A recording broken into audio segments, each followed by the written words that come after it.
하나님 말씀 에베소서 4장 20절, 21절 두 절 보도록 하겠습니다. 하나님 말씀 받으실 때 일어나 주시기 바랍니다. 하나님 말씀이라 합니다. 오직 너희는 그리스도를 그같이 배우지 아니하였느니라. 진리가 예수 안에 있는 것 같이 너희가 참으로 그에게서 듣고 또한 그 안에서 가르침을 받았을진대. 아멘.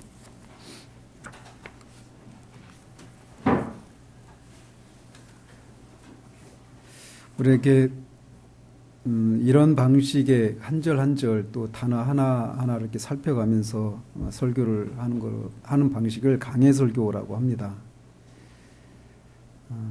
그런데 강해 설교를 하다 보면 우리가 지금 어느 지점을 지나고 있는지를 가끔씩 이렇게 헷갈려 할 때가 있어요. 그래서 종종 우리가 이 지금 살피고 있는 이 구절이 어느 문맥 속에서 어떤 상황에서 하고 있는지 좀 더 이렇게 높은 곳에서 좀 숲을 바라보는 방식으로 말씀을 살필 필요가 있습니다.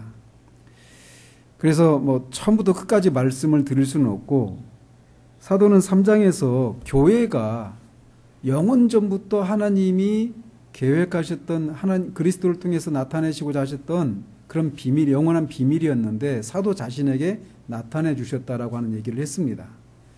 그러면서 이 교회가 이 세상 가운데 존재하는데, 이 세상 가운데 존재하는 교회가 세상을 향해서 나타내야 될 두 가지가 있다라는 거예요.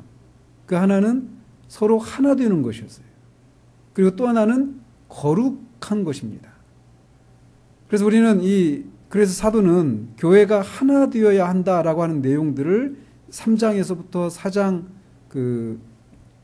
1절부터 16절까지 해서 얘기를 했죠.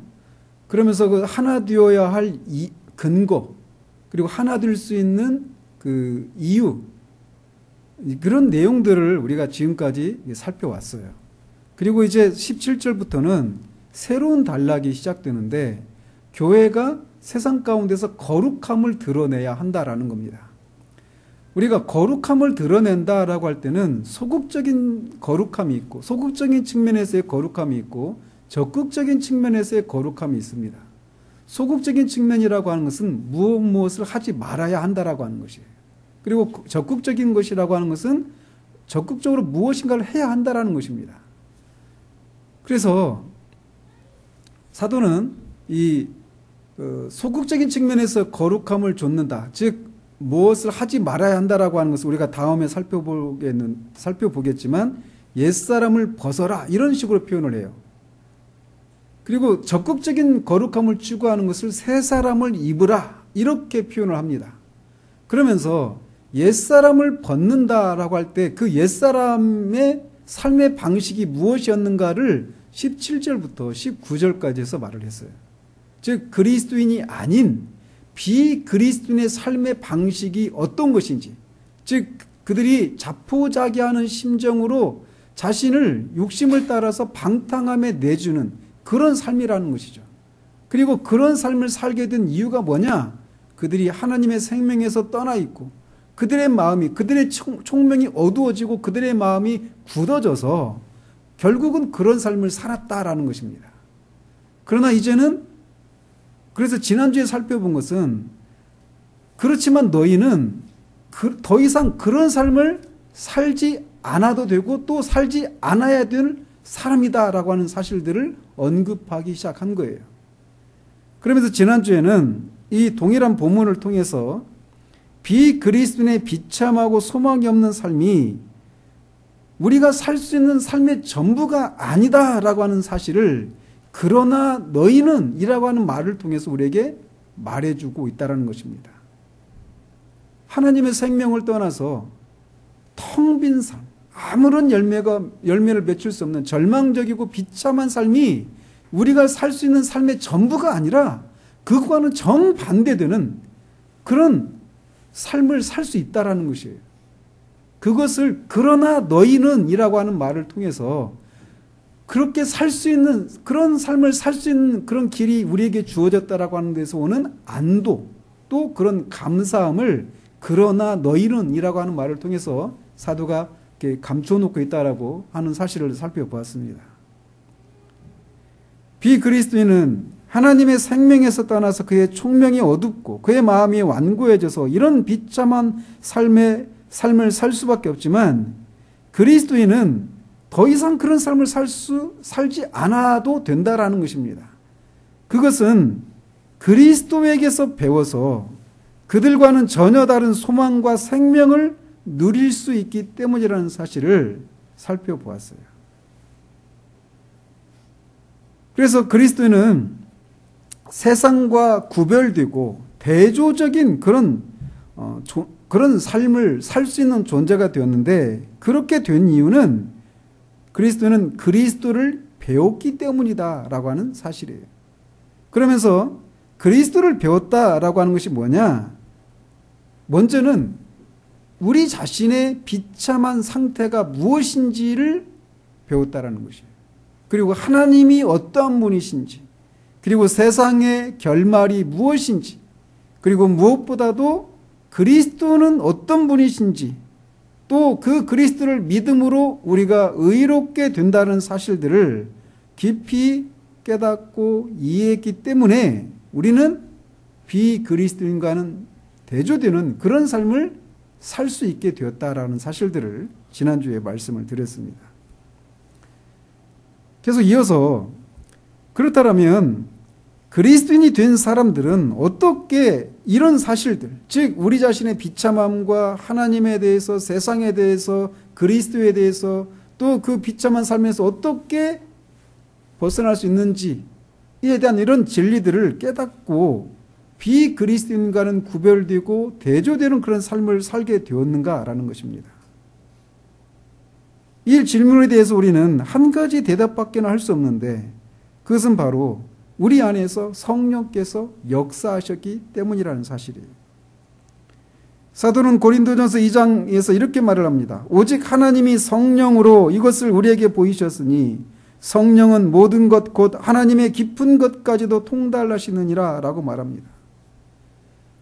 무한하신 하나님의 그 깊은 것까지도 통달하시는 성령께서 우리로 하여금 하나님께서 우리에게 은혜로 주신 것들을 알게 한 결과 방금 말씀드린 그런 내용들에 대해서 알게 되었다라고 말을 하고 있는 거예요. 같은 사상을 사도 요한은 요한일서 2장 27절에서 이렇게 말을 합니다. 너희는 주께 받은 바 기름 부음이 너희 안에 거하나니 아무도 너희를 가르칠 필요가 없고 오직 그의 기름 부음이 모든 것을 너희에게 가르치며 라고 말을 합니다.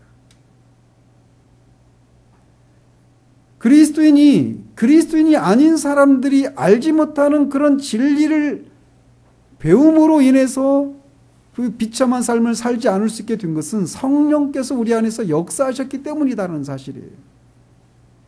이 사실은 우리가 그리스도인이 되는 것은 우리의 지적인 능력이나 사회적인 여러 가지 배경과는 아무런 상관이 없다는 사실을 우리에게 말해주고 있습니다.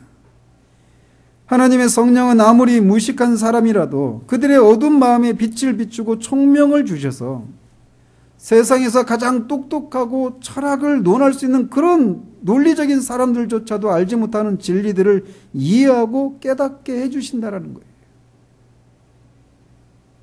이것은 사도로부터 지금 이 편지를 받고 있는 대다수의 에베소의 성도들이 이 사실에 대한 증인들이라고 할 수 있습니다.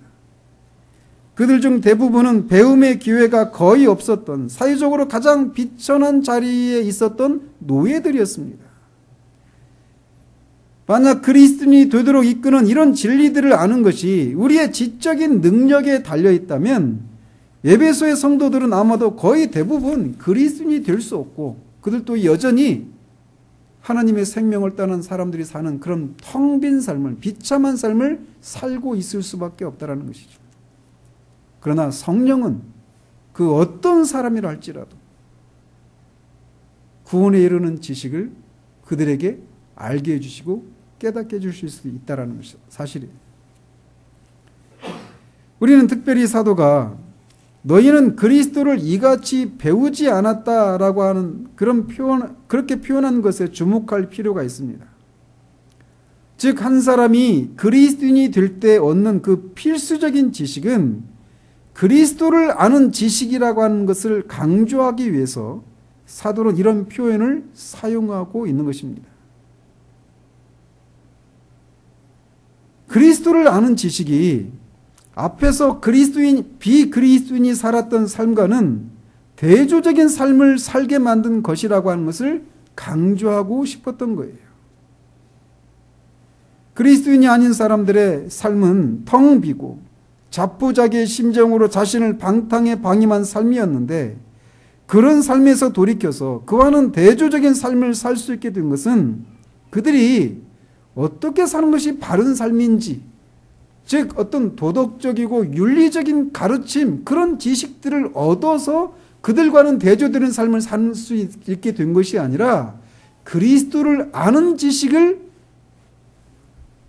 말미암았다라고 하는 것을 사도가 강조하고 있는 거예요. 특별히 강조하고 싶은 것은 그리스도를 배운다라고 하는 것은 그리스도에 대한 교리를 배운다라고 하는 것을 의미하지 않는다라는 겁니다. 물론 우리는 이런 지식이 반드시 필요합니다. 그런데 여기서 그리스도를 배운다라고 한 이 표현을 통해서 우리가 붙들어야 될 것이 무엇이냐면, 그리스도에 대해서만 아는 것이 아니라 그 그리스도를 우리가 인격적으로 알아야 한다라고 하는 것을 우리에게 말해주고 있는 거예요. 그리스도에 대해서 말하고 있는 성경의 모든 진리를 배운다고 해도 그리스도를 구세주로 인격적으로 알지 못한다면 이 모든 지식은 아무런 효력을 발휘하지 못한다라는 것이죠. 그런 차원의 지식은 우리의 삶을 바꾸지 못합니다. 오직 그리스도를 구세주로 알고 우리들을 모든 불의에서 건지시고 자신을 위해 우리를 구별시켜서 선한 일에 열심을 내는 친백성 삼으시기 위해서 이 세상에 오신 분으로서 아는 것이 바로 그리스도를 배운다라고 하는 말이 의미하는 거예요. 사도는 이제 21절에 진리가 예수 안에 있는 것 같이 너희가 참으로 그에게서 듣고 또한 그 안에서 가르침을 받았을진대 라고 하는 구절을 통해서 이 앞에서 그리스도를 배웠다라고 하는 말을 좀 더 세분해서 설명하고 있습니다. 배웠다라고 할 때 그 배웠다라고 하는 것은 들었다 또 가르침을 받았다라고 하는 이 두 동사와 연관이 있는 것입니다. 그런데 우리말은 이제 가르침을 받았을진대, 이렇게 받았을진대라고 하는 말이 이제 우리말의 번역상 뒤에 나와 있지만 원어에는 이 말이 앞에 나와 있습니다. 그리고 받았을진대 또는 뭐뭐 할진대라고 하는 이 말이 전해주는 그런 정확한 뉘앙스를 잘 알아채기가 쉽지 않아요. 그런데 이 말이 전하는 것은 내가 확실히 말하건대 이런 의미예요. 혹은 단정적으로 말하건대라고 하는 확신에 찬 표현입니다. 즉 무슨 말이냐면 확실히 진리가 예수 안에 있는 것 같이 너희가 분명히 그에게서 듣고 또한 그 안에서 가르침을 받은 것이 분명할진대 이런 의미라는 거예요. 그러니까 그리스도인은 분명히 그리스도로부터 듣고 그리스도 안에서 가르침을 받은 사람이다라는 것이에요. 그것을 전제하고 이제 우리가 다음 주부터 살펴볼 옛사람을 벗고 새 사람을 입는 그 삶을 논할 수 있다라는 겁니다. 사도는 먼저 그리스도인이 배운 진리는 진리가 예수 안에 있는 것 같이라고 하는 말을 통해서 예수님 안에 사람을 그리스도인이 되게 만드는 진리가 있다는 사실을 말하고 있습니다. 사도가 여기서 진리가 그리스도 안에 있다라고 말하지 않고 진리가 예수 안에 있다라고 말하고 있는 것을 우리가 주목할 필요가 있습니다. 우리가 알고 믿다시피 성경의 모든 단어 하나가 영감되었다라고 하는 것을 우리가 기억할 때 사도가 여기서 진리가 그리스도 안에 있다고 말하지 않고 진리가 예수 안에 있다라고 말하는 사실도 눈여겨보아야 한다는 것이죠. 사도는 여기에서 계속해서 그리스도를 배웠다라고 말하고 이어서 진리가 그리스도 안에 있다 이렇게 말하지 않고 진리가 예수 안에 있다 이렇게 그리스도라고 하는 용어 대신 예수라고 하는 용어를 사용하고 있는가라는 겁니다. 아무런 이유 없이 그렇게 쓴 게 아니라는 거예요. 사도가 특별히 이렇게 예수라고 하는 용어를 사용하고 있는 것은 우리가 구원을 받은 것은 바로 나사렛에서 살았던 예수라고 하는 역사적인 인물에 의해서 구원을 받았다라고 하는 것을 강조하기 위함입니다. 이 땅에 살았던 역사적인 인물인 예수님과 관련된 사건들과 사실들 위에 우리를 구원으로 이끄는 그 진리가 기초하고 있다는 거예요. 이것이 기독교가 다른 종교와 다른 점이라고 할 수 있습니다. 다른 종교들은 그들 종교의 창시자에 기초하고 있지 않고 단지 어떤 가르침에만 기초하고 있습니다. 따라서 그들의 창시자가 없어도 그들의 종교의 창시자가 존재하지 않아도 단지 그들의 창시자가 말한 가르침만 그들이 붙든다면 삶의 변화가 있다라고 또는 구원에 이를 수 있다라고 얘기한단 말이에요. 그러나 기독교는 그런 종교가 아닙니다. 기독교는 이 땅에서 역사적으로 존재하고 실제로 사셨던 예수라고 하는 유대인에게 일어난 여러 사건들에 기초하고 있는 종교예요. 그에게 일어난 사건들이 무엇을 의미하는지에 대해서 선언하고 있는 것이 기독교의 진리라는 것입니다. 그분의 가르침을 우리에게 적용함으로써 우리가 구원에 이르는 것이 아니라 바로 그런 가르침을 베푸신 그분, 예수라고 하는 역사적인 그 실존하는 인물이 우리를 구원하셨다라고 하는 것을 강조하고 있는 거예요. 그렇기 때문에 진리는 오직 그분 안에만 있는 것입니다. 다른 곳에는 구원이 없어요. 그래서 골로새 교회에서 이렇게 말을 해요. 그 안에는 지혜와 지식의 모든 보화가 감추어져 있다라고 말하는 겁니다.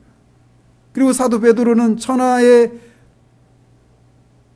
있는 이름 중에 예수 외에는 구원 얻을 만한 이름을 주신 적이 없다라고 말을 하는 것입니다.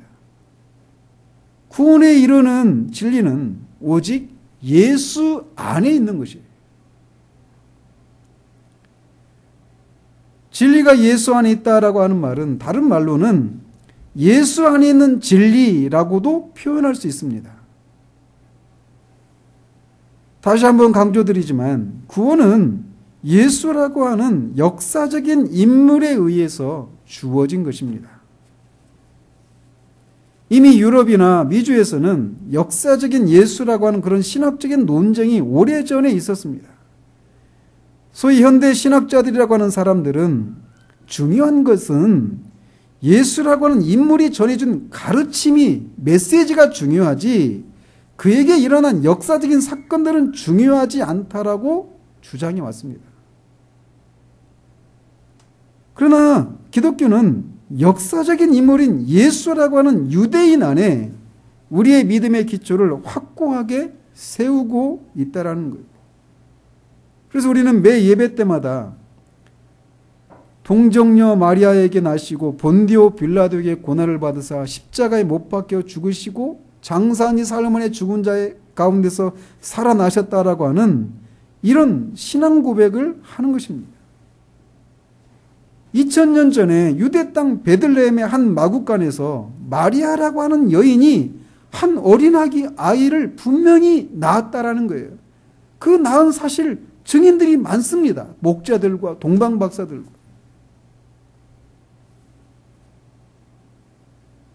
그리고 그 아이가 자라서 로마의 총독 실존하는 인물이에요. 로마의 총독 본디오 빌라도라가는 이 실존 인물에 의해서 실제로 십자가에 못 박혀 죽으셨다라는 거예요.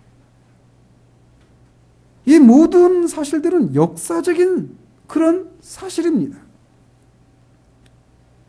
우리가 이 역사적인 사실은 중요하지 않고 단지 그 사건이 주는 메시지가 중요하다고 하는 생각을 붙잡는 순간 우리는 모든 것을 잃어버리는 거예요.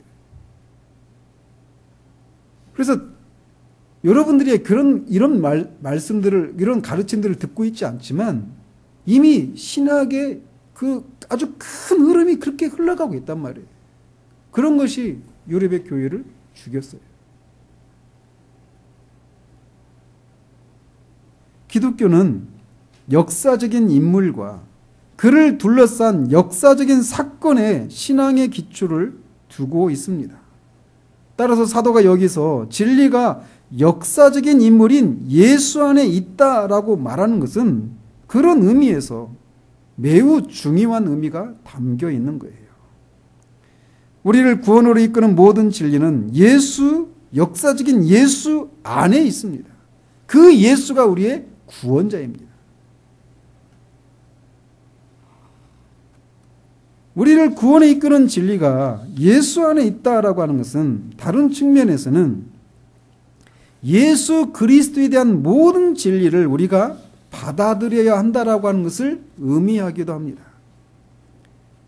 이 말을 강조해야 하는 것은 이미 초대교회 당시에 예수 그리스도에 대한 진리를 전부 받아들이지 않은 적 그리스도들이 이미 그 당시에도 교회 안에 존재해 왔기 때문에 그렇습니다. 요한 1서에서 사도 요한은 누가 하나님께로부터 난 자인지, 즉 자신이 구원받았다라고 하는 것을 어떻게 알 수 있는가를 말하면서 그 근거를 예수 그리스도가 육체로 오신 것을 믿는 자가 바로 하나님으로부터 난 자다, 거듭난 자다라고 말을 했습니다.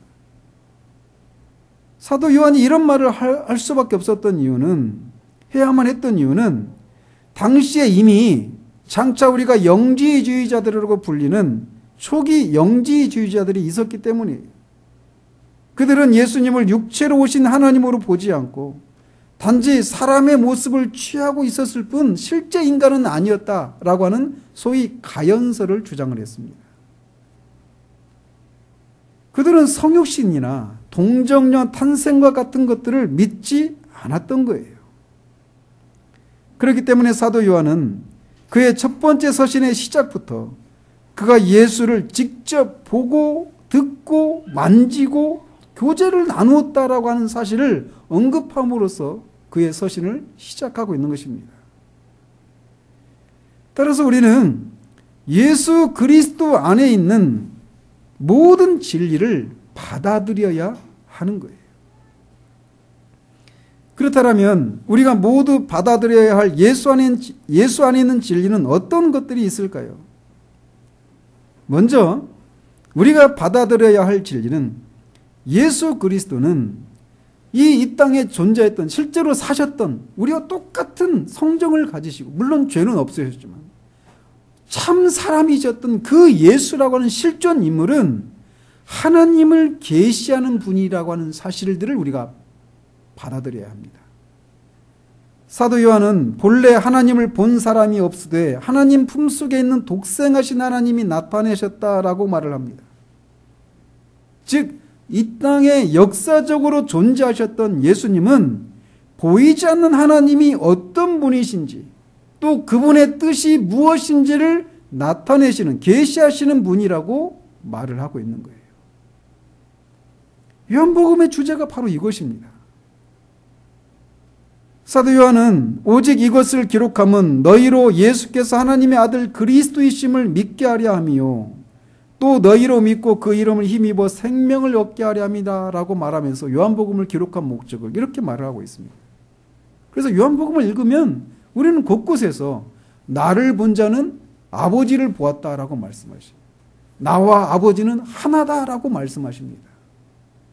자신이 하나님이라는 거예요. 하나님이 어떤 분인지를 알고 싶으냐? 나를 봐라. 내가 곧 하나님이다. 아버지와 나는 하나다라고 말씀하시는 거예요. 유대인들이 예수님을 죽인 이유가 바로 이것 때문입니다. 신성모독의 죄로 예수님을 십자가에 못 박아 죽인 거예요. 그렇다면 우리 주님은 하나님을 어떤 분으로 계시하고 계셨습니까? 우리가 여러 곳에서 살펴볼 수 있지만 특별히 주님이 우리에게 제자들에게 가르쳐 주신 기도 속에서 찾을 수 있어요. 우리 주님은 기도를 가르쳐 달라는 제자들에게 하늘에 계신 우리 아버지여 라고 그렇게 기도를 시작합니다. 이름이 거룩히 여김을 받으시오며. 즉 하나님은, 예수 그리스도가 계시하신 하나님은 하늘에 계시는 분이시라는 거예요. 거룩하신 분이시라는 것입니다.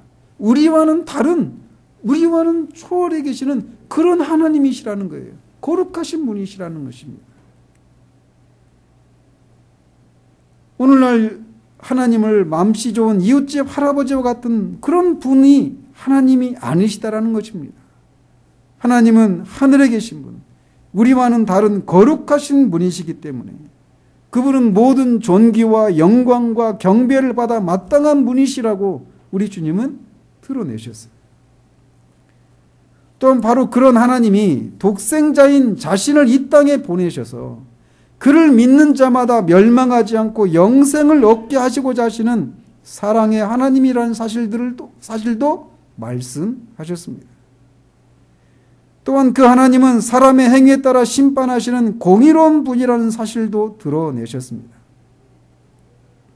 그래서 그가 마련하신 구원의 길을 믿지 않는 자들은 그들의 몸뿐만 아니라 그들의 영혼까지도 영원히 꺼지지 않는 지옥불에 던지시는 심판을 하시는 분이라고 계시하셨어요. 이처럼 예수님이 이 땅에 오신 것은 하나님이 어떤 분이시고 그분의 뜻이 무엇인지를 계시하시기 위함이었는데 그분이 계시한 그 모든 내용을 우리가 받아야 한다는 거예요. 또한 예수님은 성령으로 말미암아 동정녀에게서 나셨다라는 진리를 우리는 믿어야 합니다. 그런 인간의 몸을 입으신 완전한 인간이셨지만 자연적인 방식에 의해서 출생하신 것이 아니라 성령의 권능으로 동정녀 마리아에게서 인성을 취하셨기 때문에 죄 없는 인간이시라는 사실을 우리가 믿어야 한다는 거예요. 그는 죄가 없으신 거룩하신 분이십니다. 그런 한 인격에 신성과 인성 두 본성이 연합을 이루고 계신 신인이신 분이시라는 거예요. 우리는 이렇게 예수 그리스도의 인격에 관한 진리를 모두 믿어야 합니다. 또한 우리는 그의 삶과 가르침에 대해서도 믿어야 합니다. 예수님은 우리의 문제를 해결해 주시기 위해서 이 땅에 오시지 않았습니다. 그분은 우리의 질병을 고쳐주시고 우리를 잘 살게 하기 위해서 이 땅에 오신 것이 아니에요. 만약 그것이 목적이었다면 그분은 십자가에 죽으실 필요가 없었겠죠. 아니 심지어 그분은 우리의 죄를 용서해 주시기만을 위해서도 오지 않으셨습니다. 이 모든 것들이 그분 안에 약속된 것들인 것은 사실이지만 그분의 삶과 가르침은 이런 것들 이상의 것들을 위해서 그분이 이 땅에 오셔서 복음서에 기록된 삶을 사셨다라고 우리에게 말해주고 있습니다. 그분의 가르침 중에 가장 대표적인 가르침이 있다라면 그것은 산상수훈이라고 할 수 있습니다.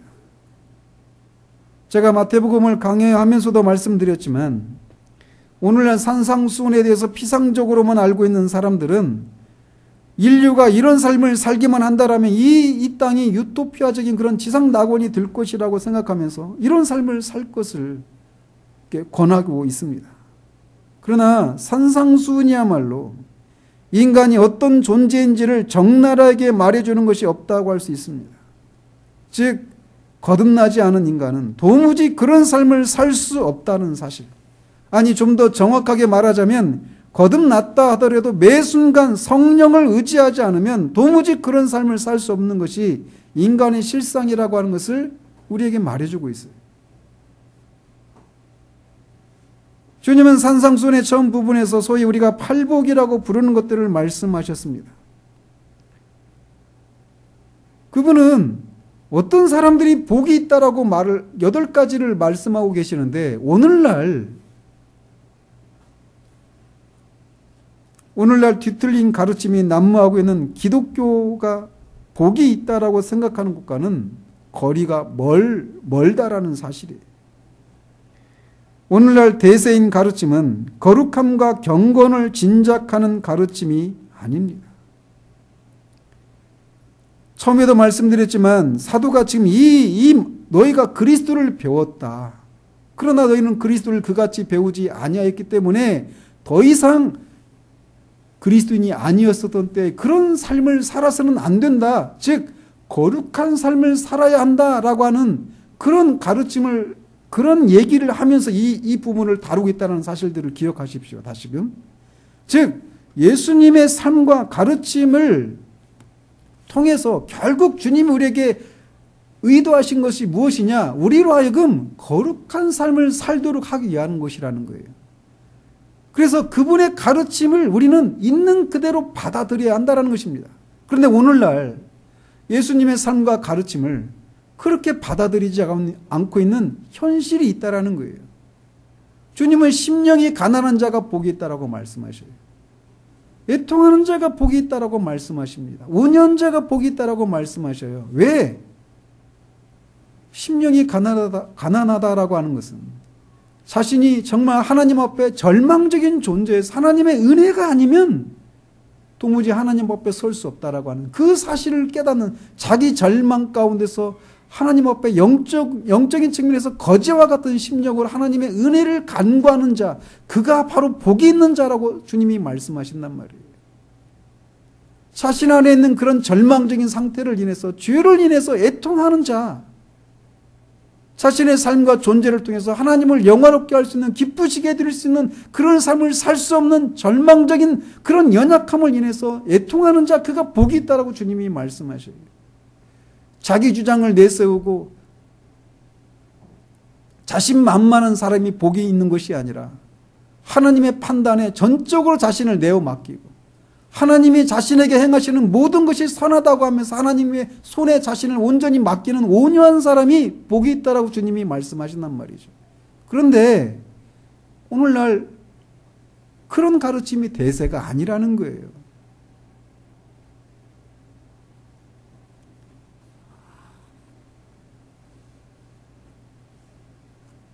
나중에 우리가 살피겠지만 옛사람을 벗고 새사람을 입는 거룩한 삶, 다른 말로 자기를 부인하고 성령께 순종해서 결과적으로 예수 그리스도를 닮아가는 그 삶이 오늘날 대세를 이루고 있는 가르침이 아닙니다. 한국교회도 중산층의 교회가 되어버린 상황에서 기독교는 문화적인 종교로 점차 전락해 가고 있는 것을 보게 됩니다.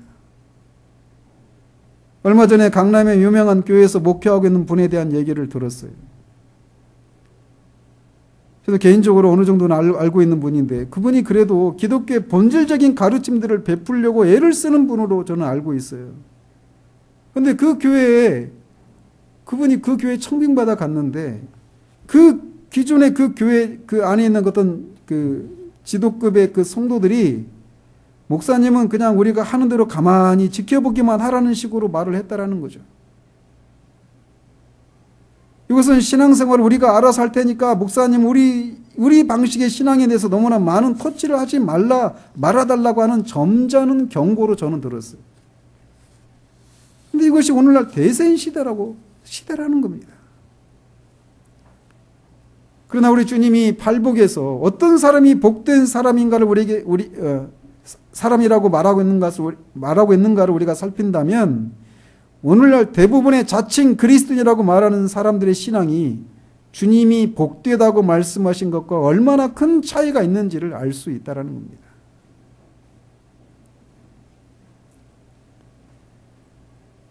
이렇게 예수 안에 있는 진리, 즉 그 중에 예수님의 삶과 예수님의 가르침 전부를 우리가 받아야 한다는 거예요.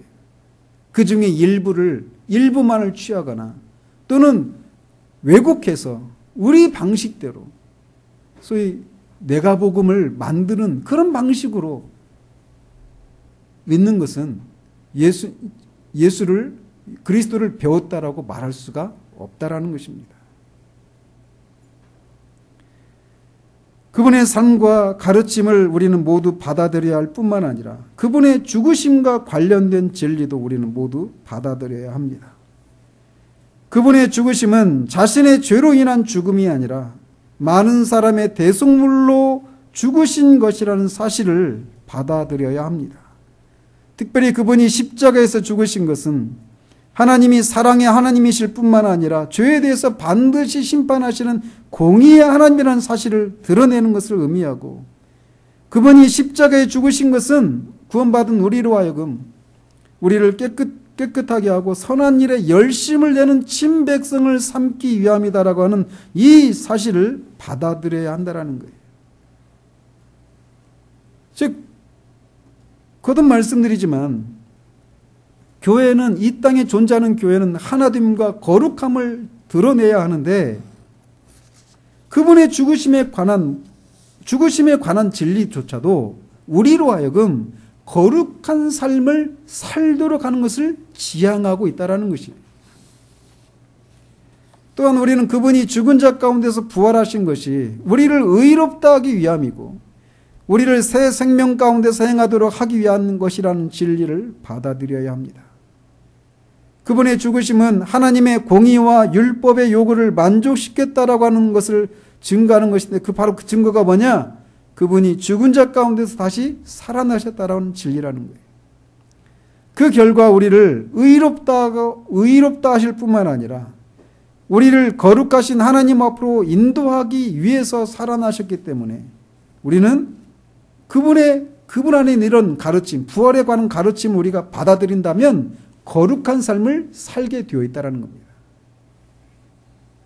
또 그분은 지금 하나님 우편에 앉아 계셔서 우리의 거룩함을 위해서 중보하신다는 진리 또한 우리가 받아야 합니다.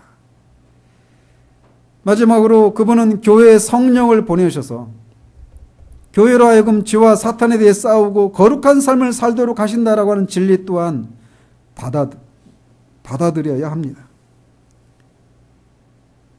우리가 예수 안에 있는 진리를 받아들여야 한다라고 하는 것이 의미하는 것들은 바로 이와 같은 것들이에요. 그분의 성육신과 이 땅에서의 삶과 가르침과 그분의 죽으심과 부활과 승천과 성령을 보내심과 관련된 모든 진리를 받아들이는 것이 바로 예수 안에 있는 진리를 받아들이는 것이고, 그 진리를 받아들이는 것은 그 모든 목적이 우리로 하여금 이 땅에서 세상과 구별된 거룩한 삶을 살도록 하기 위한 목적으로 그런 일들을 행하셨기 때문에 우리가 예수 안에 있는 모든 진리를 받아들인다면 거룩한 삶을 살아가는 것은 자연스럽고 당연한 것이라고 하는 것을 말해주고 있는 거예요. 사도는 에베소의 성도들에게 그리스도를 이렇게 배웠다라고 말을 하는 거예요. 그렇기 때문에 너희들은 예전과 같은 삶을 살아서는 안 된다라고 강조하고 있는 겁니다. 예수 안에 있는 진리를 아는 것은 듣는 것과 가르침을 받는 두 가지를 통해서 이루어진다라고 사도는 말합니다. 먼저 사도는 너희가 참으로 그에게서 듣고라고 말을 합니다. 무엇을 들었다는 겁니까? 그것은 앞에서 말한 것처럼 예수 안에 있는 진리를 들었다라는 거예요. 그런데 문제는 지금 이 사도의 편지를 받고 있는 사람들은 생전에 예수 그리스도를 직접 만나거나 그분으로부터 직접 배운 적이 없는 사람들이에요. 본 적이 없는 사람들이에요. 그런데 사도는 이런 면에서는 우리도 마찬가지죠. 그런데 사도는 예수 안에 있는 진리를 그에게서, 여기서 말하는 그에게서는 누굽니까? 그리스도를 가리키죠. 예수 그리스도를 가리키죠. 즉, 이 에베소의 성도들이 만난 적도 없는, 본 적도 없는 예수 그리스도에게서 예수 그리스도의 안에 있는 모든 진리를 들었다, 이렇게 말을 하고 있단 말이에요.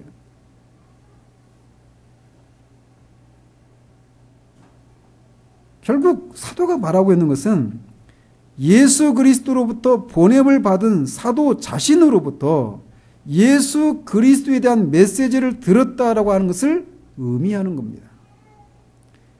여기에 사도의 권위가 있는 거예요.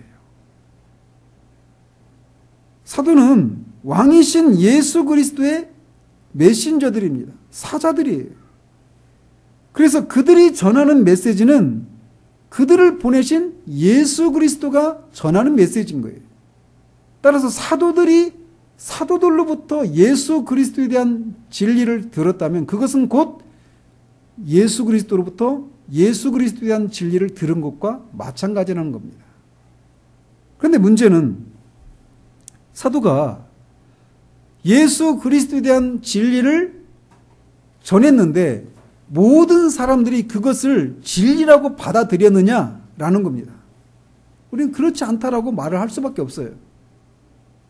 즉 여기서 말하는 들었다라고 하는 것은 단지 사도의 입으로 전하는 말을 그들의 귀로 들었다라고 하는 것만을 의미하는 것이 아니라는 것입니다. 그래서 들었다라고 하는 것은 사도가 전한 메시지를 이들이 진리로 받아들였다라는 거예요. 사도 당시에도 그들이 전하는 메시지를 수많은 사람들이 같이 들었지만 그 메시지를 들었던 모든 사람들이 예수 안에 있는 진리를 받아들여서 구원을 받고 비그리스도인과는 구별되는 거룩한 삶을 살았던 것은 아니었던 것입니다. 그들 중에 어떤 사람들은 귀로 듣고 머리로는 이해했지만 그거를 진리로 받아들이지는 않았어요. 사도가 전하는 그 메시지의 핵심인 예수를 자신의 구세주로 주로 받아들여서 그들의 삶에 실제적인 변화로 이어지는 그런 삶이 있었던 것이 모든 사람이 그런 삶을 살았던 것은 아니었다는 사실입니다. 따라서 사도가 들었다라고 말하는 것은 앞에서 열거한 예수 안에 있는 모든 진리를 진리로 받아들였다라고 하는 것을 의미하는 거예요. 또 사도는 예수 안에 있는 진리를 그 안에서 가르침을 받았다라고 말을 합니다. 여기서 말하는 그 안에서는 물론 예수 그리스도 안에서를 의미합니다.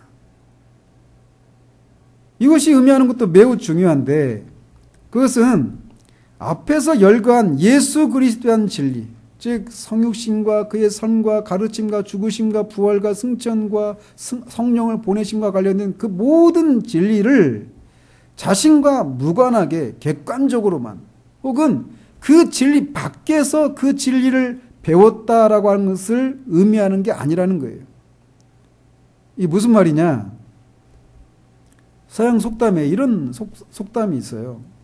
나귀는 자기 몸무게의 몇 배나 되는 책을 지고 갈 수 있지만 그 책의 내용을 하나도 이해할 수 없다. 이런 속담이 있어요. 마치 우리가 어떤 것을 누구에게 가르칠 수 있는데 그 가르침을 받는 사람이 우리가 가르치는 것과 아무런 그런 관계가 없이 그건 그것이고 하는 식으로 가르침을 받을 수 있습니다. 가르치는 우리와 가르침을 받는 그 사람 사이에 그리고 가르쳐지는 내용과 가르침을 받는 사람 사이에 아무런 관계가 없이 그냥 가르침이 베풀어질 수 있다는 거예요. 그래서 종종 우리는 그런 얘기를 하잖아요. 아니 저렇게 많이 배운 사람이 어떻게 저럴 수 있지? 라고 하는 말을 말이죠. 그래서 디모데를 향해서도 사도가 얘기했던 게 많이 배우지만 아무런 열매를 맺지 못하는 삶에 대해서 경계하고 있는 거예요.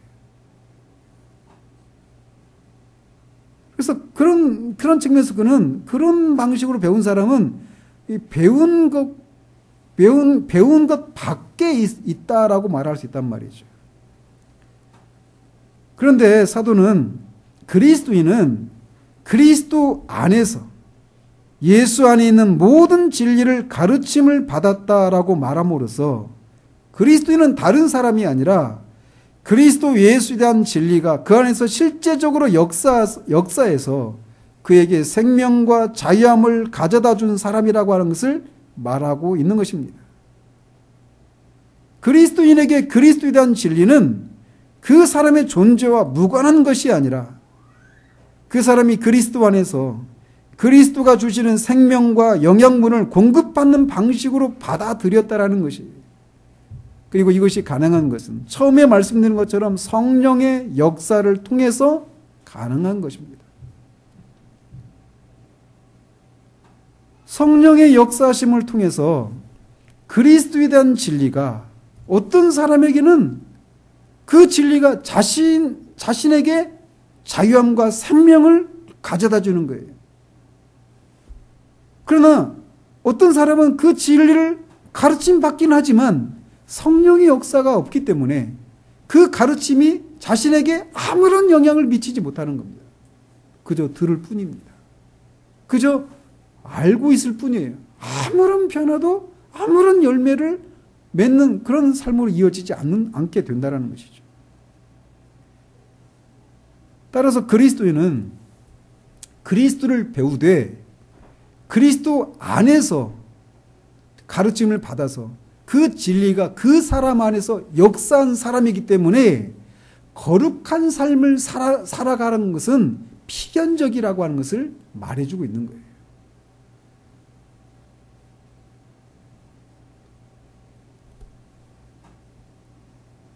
사도는 교회가 세상 가운데서 거룩함과 순결한 삶을 통해서 세상과 구별된 삶을 살아야 하는 이유와 근거를 지금 말하고 있습니다. 그 근거가 뭐냐? 그것은 성령의 역사하심을 통해 예수 그리스도 안에 있는 진리. 어떤 진리? 무엇을 목표로 하는 진리를 배우고 가르침을 받았다고 말하고 있습니까? 그것은 죄의 사함만을 위한 진리가 아니라 우리가 그를 믿어 거룩한 삶을 사는 것을 목표로 하는 진리를 믿어 구원을 받은 사람이기 때문에 필연적으로 17절에서 19절까지서 언급한 그런 그리스도인이 아닌 사람이 사는 방식의 삶을 살지 않아야 한다라고 하는 것을 말하고 있는 것이에요. 따라서 만약 우리가 구원받기 전의 삶의 방식과 구별되고 대조되는 거룩한 삶을 사는 것이 없다라면 우리는 그리스도를 성령을 통해 배우지 않은 사람들인 거예요.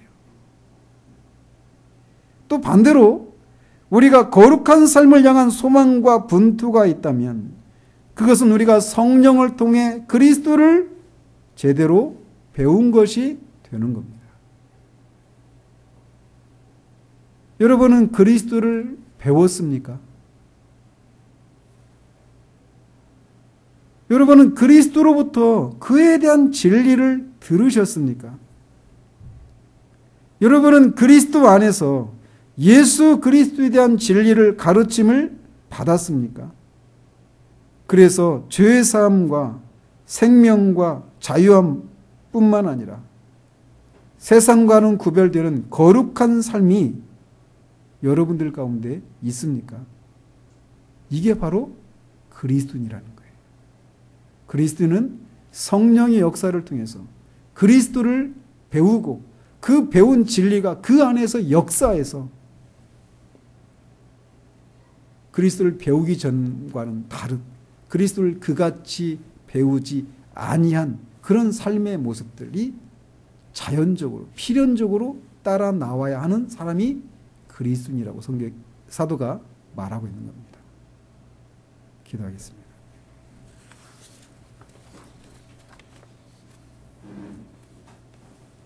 하나님 아버지, 모든 것이 어그러지고 뒤틀린 이 시대 가운데 그리스도인이 어떤 사람인지, 그리스도인은 어떤 삶을 살아야 되는지에 대한 그런 가르침도 많이 뒤틀려 있는 시대를 우리가 살아가고 있습니다. 그리스도인은 그리스도를 그리스도에게서 듣고 그리스도 안에서 가르침을 받아 예수 안에 있는 모든 진리를 받아들인 사람이라고 하는 이 사도의 진술을 통해서 그리스도인이 어떤 사람인가를 우리가 생각하게 됩니다. 그 가르침에 예수 그리스도에 대한 모든 가르침, 즉 그의 성육신과 그의 선과 가르침과 죽으심과 부활과 승천과 성령을 보내시는 그의 중보하심, 이 모든 것은 우리로 하여금 우리를 깨끗하게 하고 선한 일을 열심을 내는 친백성 삼으시기 위한 것을 목표로 하고 있는 것이기에 우리가 성령을 통해 예수 안에 있는 모든 진리를 제대로 배웠다면 우리는 세상과는 구별되고 대조되는 거룩한 삶을 살 수밖에 없다라고 하는 이 진리를 우리가 오늘 또 다시금 배우게 됩니다. 정말 우리가 그리스도를 배운 사람이라면 그 진리가 지향하는 바 거룩한 삶을 사는 것을 통해 우리가 진짜 그리스도를 배웠다라고 하는 것을, 그리스도에게서 들었다라고 하는 것을, 그 안에서 가르침을 받은 사람이라고 하는 사실들을 입증하는 그런 우리들 될 수 있도록 도우시옵소서. 그런 삶을 삶으로 하나님이 우리를 이 땅에 세워놓으신 그런 목적이 온전히 성취되는 그런 우리들 될 수 있도록 도우시기를 원합니다. 예수 그리스도 이름으로 기도합니다. 아멘.